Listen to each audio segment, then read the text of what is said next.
2025 में एक family judgement आती है 2025 सीएलसी पेज नंबर 1048 1048। अब बेसिकली इसके अंदर होता क्या है कि सेपरेशन के बाद वाइफ कोर्ट में जाती है, फैमिली कोर्ट में, और जाके अपना हक महर क्लेम करती है।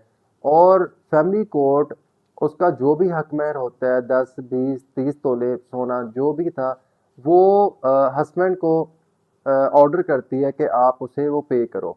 हस्बैंड इसकी अपील करता है। एट द एंड सभी फोरम के ऊपर वाइफ का जो राइट था उसको एक्सेप्ट किया गया और हस्बैंड की तरफ से जो भी अपीलें की गई वो डिसमिस की गई। बाद में वाइफ इसकी एग्जीक्यूशन फाइल करती है। एग्जीक्यूशन यानी कि इजरा फाइल करती है। कोर्ट का जब भी कोई ऑर्डर होता है, कोई डिग्री पास होती है, उसकी एग्जीक्यूशन भी जो है ना वो फाइल करनी पड़ती है, ताकि आपने एक ऑर्डर कर दिया था आप उसके ऊपर अमल दरामद भी करवा के दें।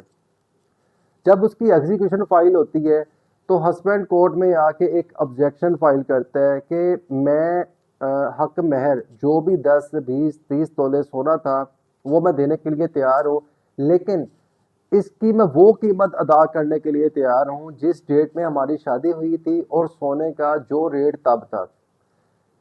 अब एग्जीक्यूशन के अंदर उसका ये क्लेम को डिसमिस किया गया और कोर्ट ने एक बात बड़ी क्लियर की कि आपने गोल्ड की कीमत वो अदा करनी है जो आज की रेट में उसकी मार्केट वैल्यू है।